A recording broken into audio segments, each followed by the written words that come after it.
Swami Srila Prabhupada. Reading today from Canto 10, Chapter 70, text number 6. It's the same verse as yesterday for various reasons.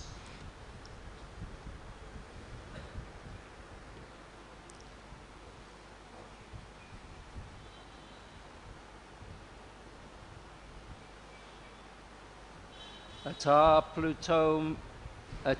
Plutom bas yamale yata vidi Kriyakalapam parijaya vasasi Chakara sandyo pagamadi satamo Utanalo Brahma Jajapavagyataha Ata Plutom bas yamale yata vidi Kriyakalapam parijaya vasasi Jakara sandyo pagamadi satamo Utanalo Brahma Jajapavagyataha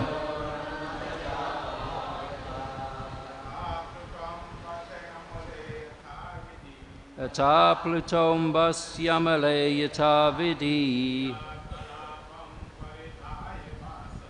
Kriyakalapam parijaya vasasi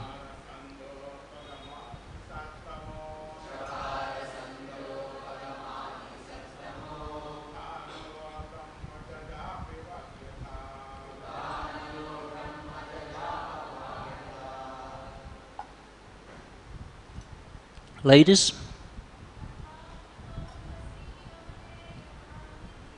Ata Plutom bas yamale yata vidi Kriyakalapam parijaya vasasi Chakara sandyo pagamadi satamo Utanalo Brahma Jajapavagyataha Ata Plutom bas yamale yata vidi Kriyakalapam parijaya vasasi Chakara sandyo pagamadi satamo Utanalo Brahma Jajapavagyataha Ata Then Aplutaha having bathed Ambasi in water Amale pure Yatavidi according to Vedic rules Kriya of rituals Kalapam, the entire sequence, Parijaya, after dressing, Vasasi, in lower and upper garments, Chakara, he executed, Sanja Upagama, worship at dawn, Adi, and so on. Sattamaha, the most saintly of personalities. Huta, having offered oblations. Analaha, to the sacred fire. Brahma, the mantra of the Vedas, namely Gayatri. Jajapa, he chanted quietly. Vak, speech. Yataha, controlling. Translation, that most saintly of personalities would then bathe in sanctified water, dress himself in lower and upper garments, and perform the entire sequence of prescribed rituals, beginning with worship at dawn. After offering oblations into the sacred fire, Lord Krishna would silently chant the Gayatri mantra. Purport by Srila Prabhupada. Jai Srila Prabhupada. Hare Krishna. Sridhar Swami points out that since Lord Krishna was in the disciplic succession from Kanva Muni, he offered oblations to the fire before sunrise. Then he chanted the Gayatri mantra. I'll read the verse again. Ata plutom basyamale yata vidi kriyakala pang parijaya vasasi jakada sandyo pagamadi satamo hutanalo brahma jajapa vagyataha. That most saintly of personalities would then bathe in sanctified water, dress himself in lower and upper garments, and perform the entire sequence of prescribed rituals, beginning with worship at dawn. After offering oblations into the sacred fire, Lord Krishna would silently chant the Gayatri mantra.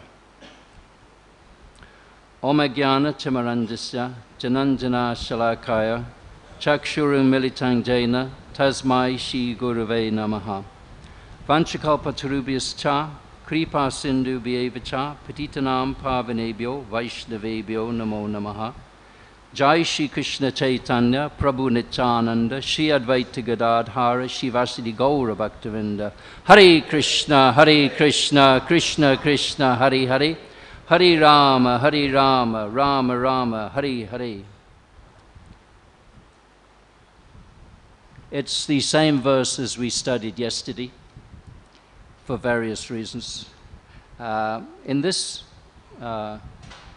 chapter, we see that Lord Krishna sets the example for all of us. Yad yada charati shreshtas tad tadeva tarojanaha sayat pramanam kurute lokastad anavartate. It's explained, Lord Krishna explains himself in the Gita that whatever a great man does or a great person does, other people follow in his footsteps. We have a bit of a celebrity culture here in India as well, with Bollywood and everything. Yes? So do people follow those celebrities? I would think so. You can tell me. You're not familiar. When I came here by Air India the first time I'd flown. Everyone was watching Bollywood for the entire 9 hours. Yes, I was also trying not to watch, but I could see. So that we have this kind of celebrity culture. There are always those in society to whom we look as an example. So here, Lord Krishna is setting the example.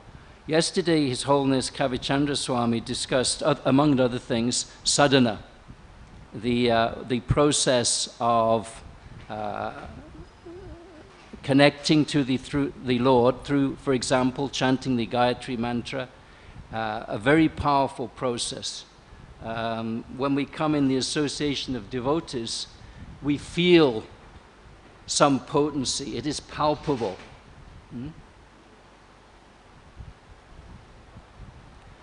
What I'd like to do today is discuss another subject relevant to us all and relevant to forthcoming verses.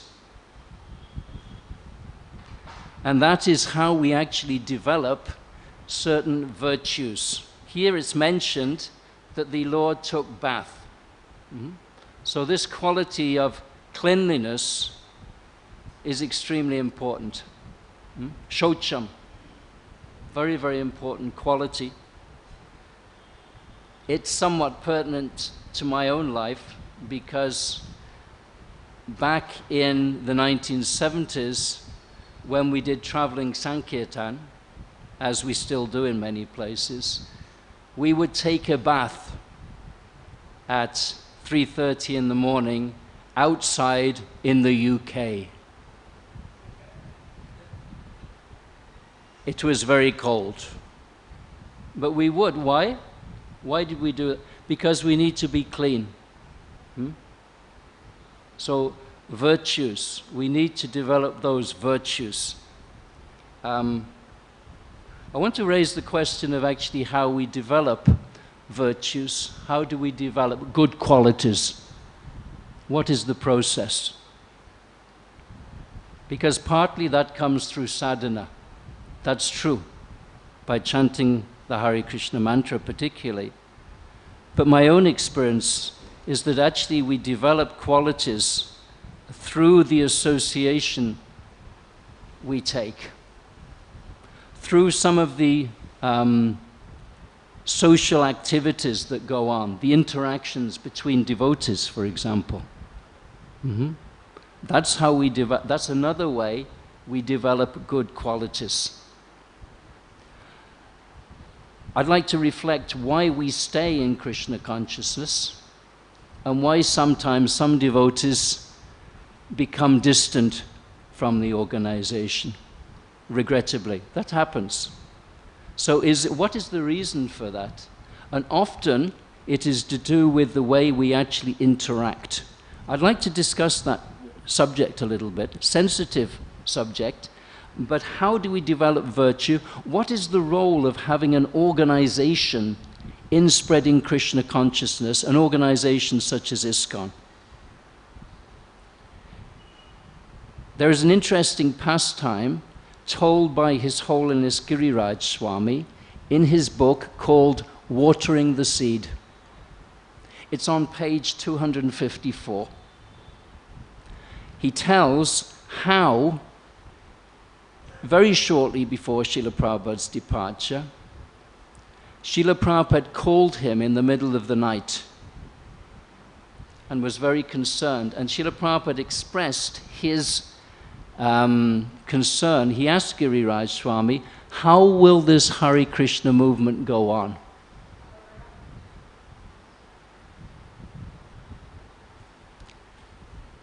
Giriraj Swami answered something to the effect by purity and chanting and so on. Srila Prabhupada said, organization and intelligence. So he gave an instruction here that we also need to have that good leadership. And we'll notice in the forthcoming verses here that Lord Krishna sets the example of being a good leader. And there's one particular element of leadership I'd like to focus on, and that is care and protection, caring for others, which I know is very important to the yatra here. And this yatra sets an extremely good example, but I'd just like to explore this issue a little more. Here it says, in this verse, it suggests that when we come in disciplic succession, we have certain obligations. This is also explained, Lord Krishna explains this in the Bhagavad Gita. Matraspashas tu kunteya, shitushna, shukadukada, agamapo, nityas, tatangs tikikshas vibharata. In the purport, this is a very interesting verse. Shita ushna, winter and summer. Yeah? We tend to suffer from this. When I was in the eco-village in my room, it was between 28 degrees centigrade and 32 degrees centigrade every day. Now, for you that's okay. But for me from the UK, that is hot. So I was suffering somewhat. So we all have experience of this. But this verse is interesting. Very interesting verse, because in the purport, Srila Prabhupada mentions the two forms of address by which Krishna addresses his friend Arjuna. Bharata and Kaunteya. He's referring to his mother's side, Queen Kunti, and from his father's side, King Bharat, going back a little while. So the reason Lord Krishna didn't put these words in to make the lines the right length. You know, the lines have to be a certain length. Smart, yeah. There is a Krishna is not obliged like that. There is a purpose to everything he does. So he addressed the Arjuna because a great heritage brings responsibility. And here it's mentioned because Lord Krishna came in the line of Kanva Muni, he offered the Homa, the fire yagya. So similarly, we also come we have obligations because we come in a tradition, and it's important to remember that. Of course, sometimes we think that obligations is something negative, or duties is something negative, but we must understand that the notion of dharma is very much that which sustains, that which gives us life. Very important concept. The whole notion of dharma, it is a very deep concept. So that concept is there. What I'd like to do is really look at what are the duties then, particularly of an administrative leader. In one verse, Srila Prabhupada explains that in our system, there are two types of leaders, the Brahmins and the Kshatriyas. Now, of course, this is could be a contentious subject. I don't know. Because it is interesting that Ramananda Roy rejected Varnashram. Are you aware of that? Yes? Yeah? In the Chaitanya Charitamrita, it's clear. However, I think it's a room conversation, or it may be a lecture, I'm not sure, on 14th of February, 1977, Srila Prabhupada says very clearly that instruction is for Chaitanya Mahaprabhu. Now this is quite interesting if you think about it. One would have thought that whatever the Lord, Chaitanya Mahaprabhu, does, we would follow. That's it. But even those instructions are context relevant. And then Srila Prabhupada explains that actually that was for the Lord. He rejected everything as external. Bahya, I think is the word. External. Srila Prabhupada said, that instruction is not for us.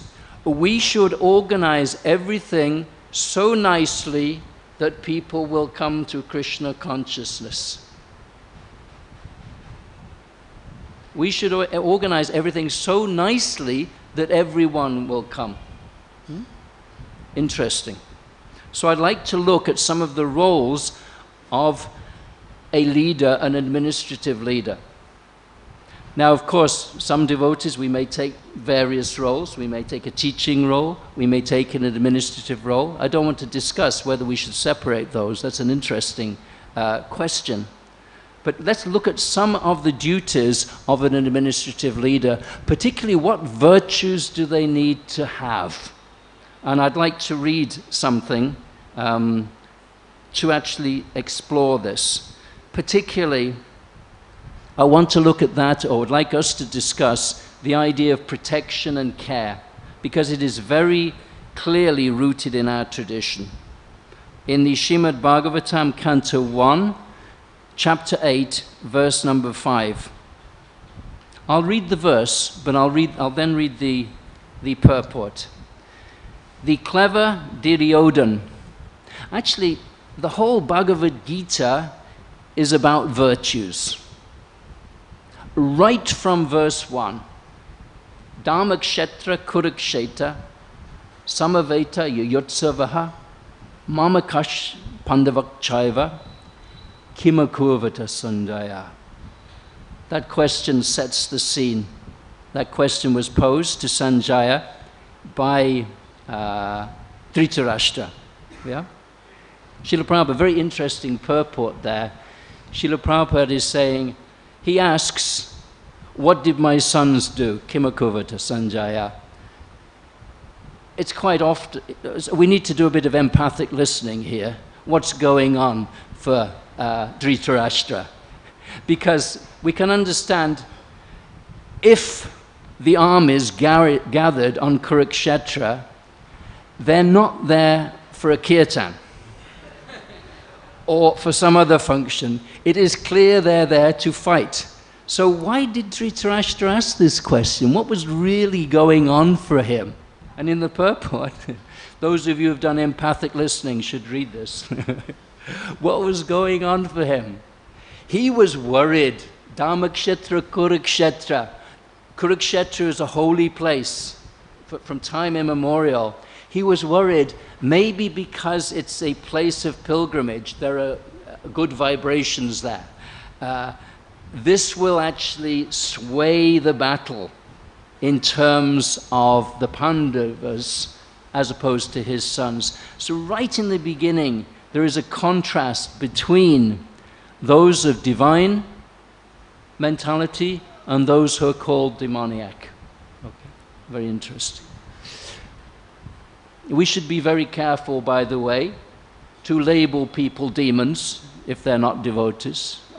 I do remember when we were on Sankirtan, coming back to our Sankirtan days, whenever a policeman would come, because sometimes we'd get arrested, and I have to admit, spent a few days in jail for doing kirtan. When we saw a policeman coming, we would shout, "Asura!" very loud. Of course, no one would understand what we were saying. But I have to confess that actually when we spoke to some of those policemen in the jail, some of them were of noble character. They came, they wanted to do a good service to society. That's the fact, actually. So we should be very careful about prematurely labeling others, non-devotees as we see them, as asuras. But still, this example is here. It's about virtues. Even in the first chapter, when I was teaching Bhakti Shastri, we came up with it's the first chapter, it's just a prelude. We came up with a whole list of virtues in there, throughout the Gita. Anyway, that's another subject. But how do we develop those virtues? What are the important virtues? And I'm particularly looking at the example Lord Krishna set, acting as a Kshatriya.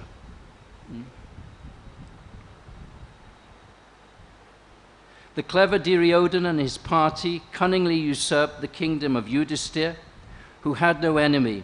By the grace of the Lord, the recovery was executed, and the unscrupulous kings who joined with Duryodhana were killed by him. Others also died, their duration of life having decreased for their rough handling of the hair of Queen Draupadi. They all died for this. So we need to think about this. Why? In the glorious days, or before the advent of the age of Kali, the Brahmins, the cows, the women, the children, and the old men were properly given protection. 1. The protection of the Brahman maintains the institution of Varna and Ashrama, the most scientific culture for attainment of spiritual life. My brother has a book on English history that I sometimes look at when I visit him. Some of you know I have a twin brother. He has a book. There is a picture of the feudal system in there. The clergy, the monarchy, the yeoman or the tradesman, and the serfs. 4. It was there, even in British society, there was that class system.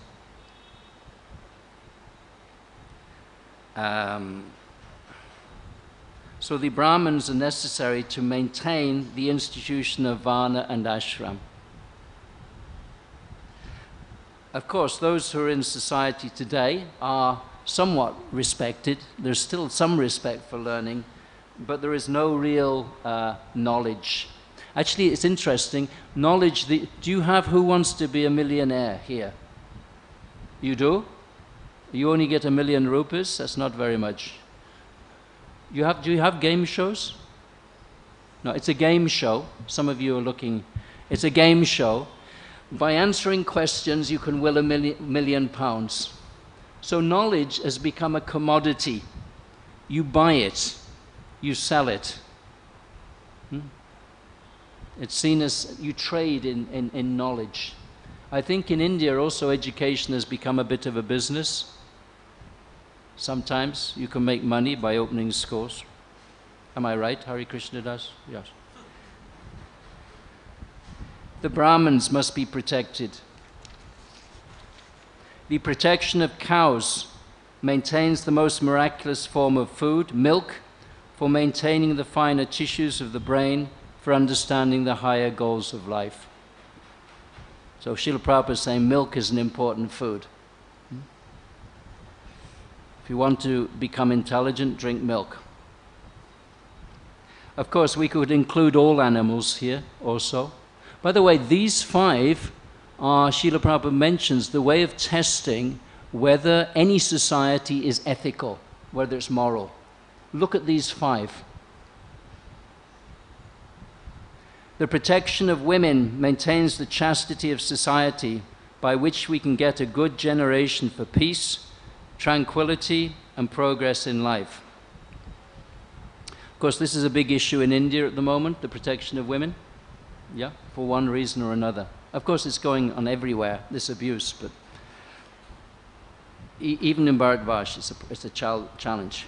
4, the protection of children gives the human form of life its best chance to prepare the way of liberty from material bondage. Such protection of children begins from the very day of begetting a child by the purificatory process of Garbhadana Sanskara, the beginning of pure life. We'll notice even in the first chapter of the Gita, before Lord Krishna even starts his instructions, which is verse 211, 212, there is an interesting instruction, also of course brought out by Arjuna, about Varnasankara. What he's saying therefore is that actually without that care from the mother early in life, it is very difficult to develop good qualities. I spoke recently to one sannyasi from India, and I said to him, Maharaj, you seem very easy and natural in your enunciation. He said, I had a good mother. Right?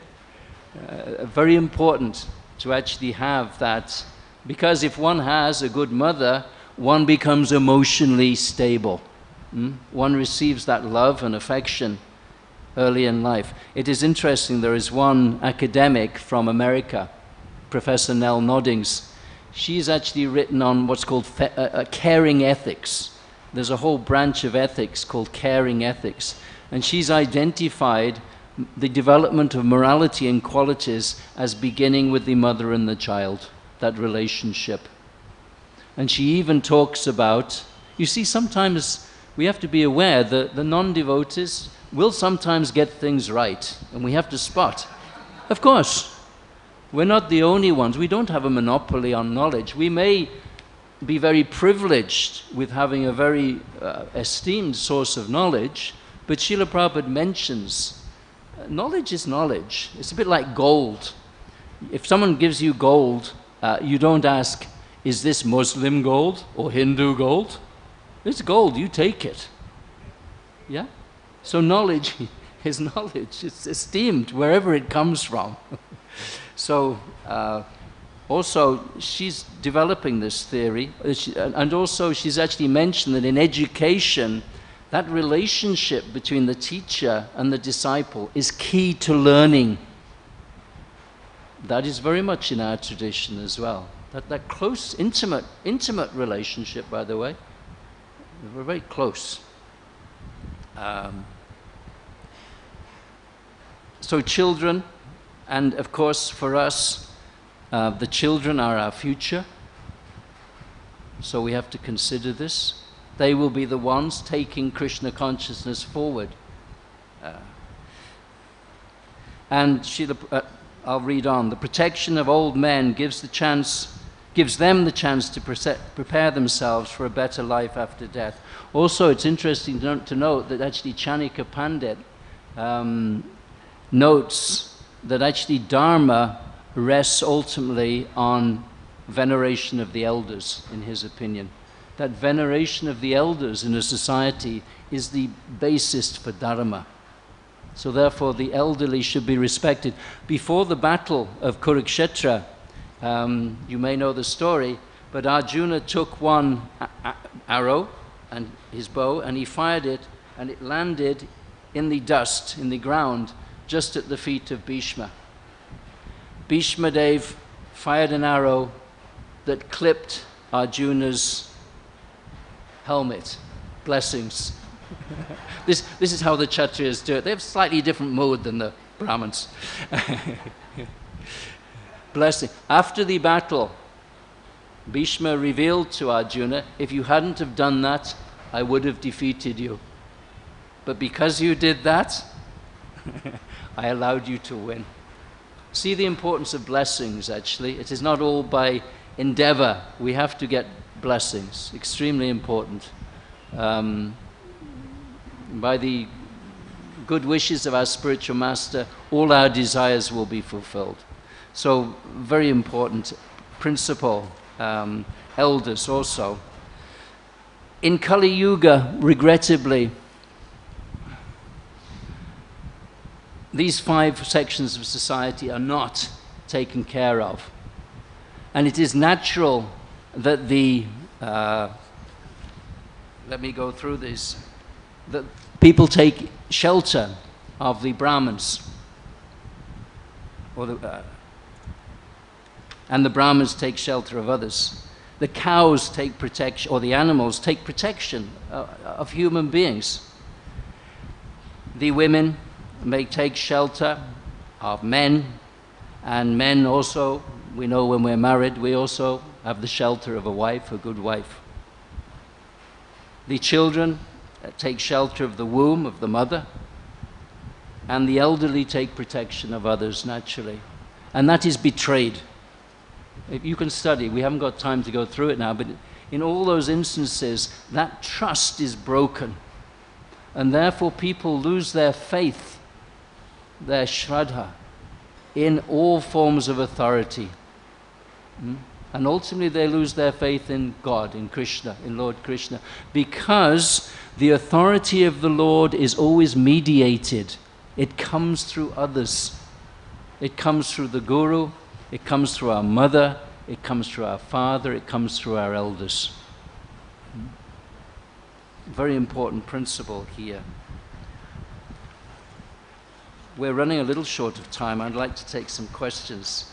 But Srila Prabhupada mentions in the purport, to insult a chaste woman means to bring about disaster in the duration of life.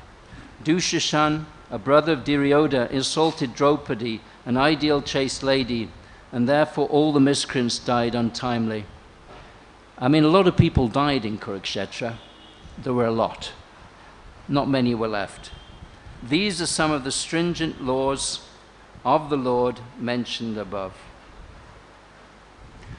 Now, time is moving on, but I'm going to suggest as leaders we need to look at those virtues, particularly that virtue of protecting and caring for others.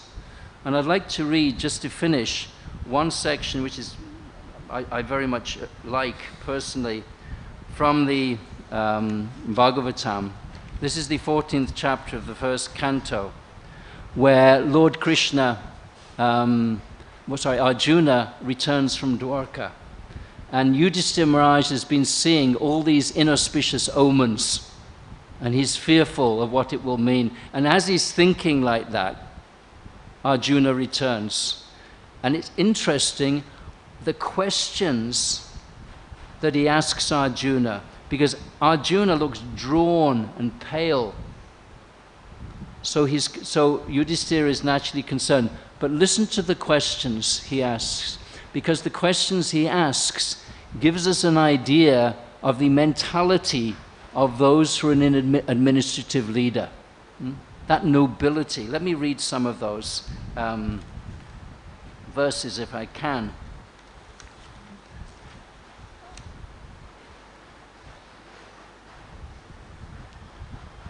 My brother Arjuna, please tell me whether your health is all right.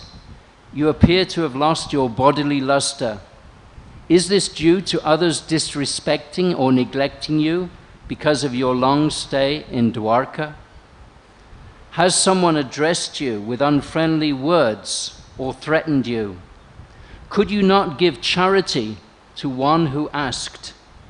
And could you not keep your promise to someone? This quality of keeping one's word is so key to the Kshatriya. If you say something, then it's your word. You don't have to say, I promise. You just say it, it becomes that. And therefore Bhishma would not break his promise, even though his mother approached him. And of course, there is a whole discussion as to whether Bhishma should have broken his word, because he might have prevented the whole Kurukshetra war. Very interesting debate, moral dilemma, if you like. But no, this is extremely important. You are always the protector of the deserving living beings, such as Brahmins, children, cows, women, and the diseased. Could you not give them protection when they approached you for shelter? Interesting. What is the cause of Arjuna's distress? Could you not give them protection when they approached you for shelter? Have you contacted a woman of impeachable character? Or have you not properly treated a deserving woman? Or have you been defeated on the way by someone who is inferior to you? Have you not taken care of old men and boys who deserve to dine with you? Have you left them and taken your meals alone? Have you committed some unpardonable mistake which is considered to be abominable? Srila Prabhupada mentions in the purport, it is the duty of a householder to feed first of all the children, the old members of the family, the Brahmins and the invalids. Besides that, an ideal householder is required to call for any unknown hungry man to come and dine before he himself goes to take his meals. Srila Prabhupada mentions that was the custom. You'd go outside the door and chant 3 times, is anyone hungry? Please come and take your meal.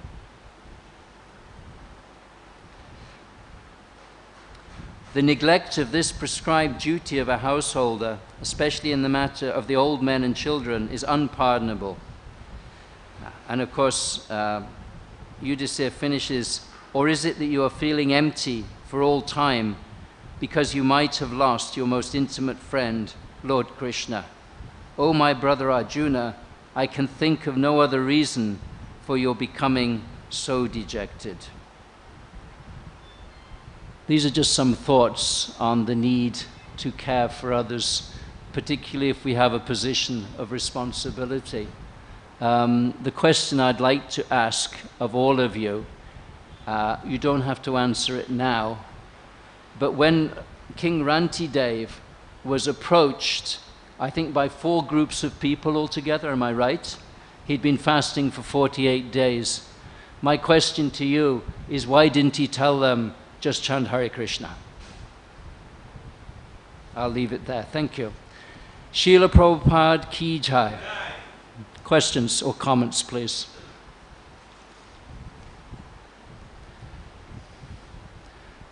Any?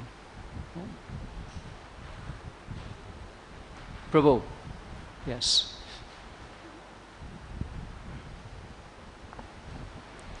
Hare Krishna.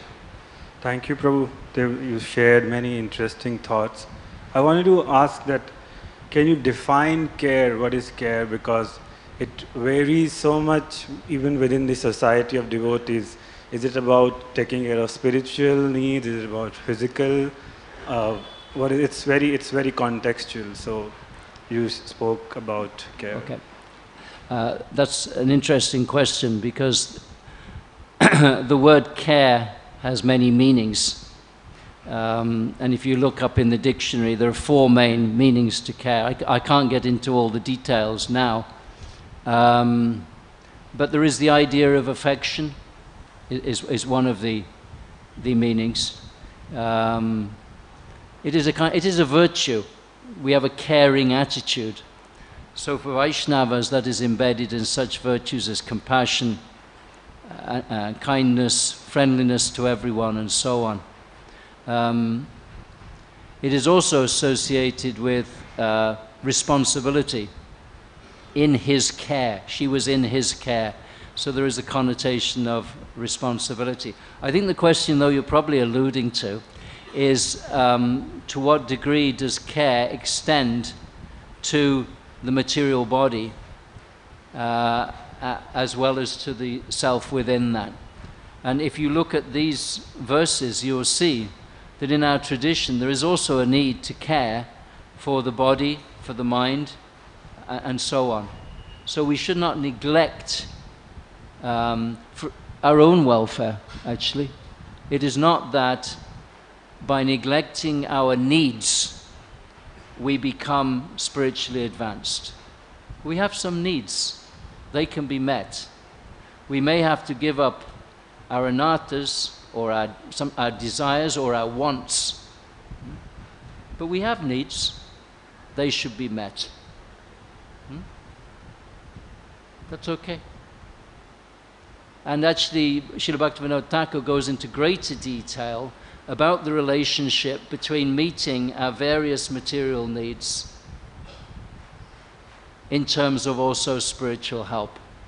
But we see from this example that certain sections of society, for example the Kshatriyas, but also say a father in the family, has a duty to look after the material needs also, because a leader represents Krishna. Paritranaya sadhunam vinashaya chaduskritam dharma samsthapanataya sambhavami yuge yuge. On one lecture, Srila Prabhupada says clearly that one who's a leader must also paritranaya sadhunam vinashaya chaduskritam. He must also protect those under his care. Get rid of unwanted elements and also re-establish the principles of religion. So yes, it's an interesting question as to how much looking after our material needs relates to our spiritual life. And Srila Prabhupada was not favorable to neglect. Once some sannyasis came to him, they had black teeth. He was very critical. They're not looking after their teeth. This body is given to us by Krishna. It should be looked after. The mind must be carefully looked after. It is the key to our success in Krishna consciousness, isn't it? 6th chapter of the Bhagavad Gita. So we have to look after ourselves. Srila Prabhupada mentions in one part of the Srimad Bhagavatam, the devotee has a wholesome condition. He should never break that wholesome condition. So sinful activity will break that wholesome condition. But looking after ourselves and looking after others, that is needed. I'll give you one example that's a little graphic, but gives you an example of a misunderstanding, and that is I have heard that actually a parent who's taken the toys from his child because they were Maya. So I mean, that's a graphic example. A child wants to play, and of course those toys might be related to Krishna. So we need to be very, very careful about getting this balance between the material and the spirit. What is material anyway? In one sense, nothing is material. Does that answer your question to some degree? Any other question or comment on this? Hare Krishna. Srila Prabhupada ki jai.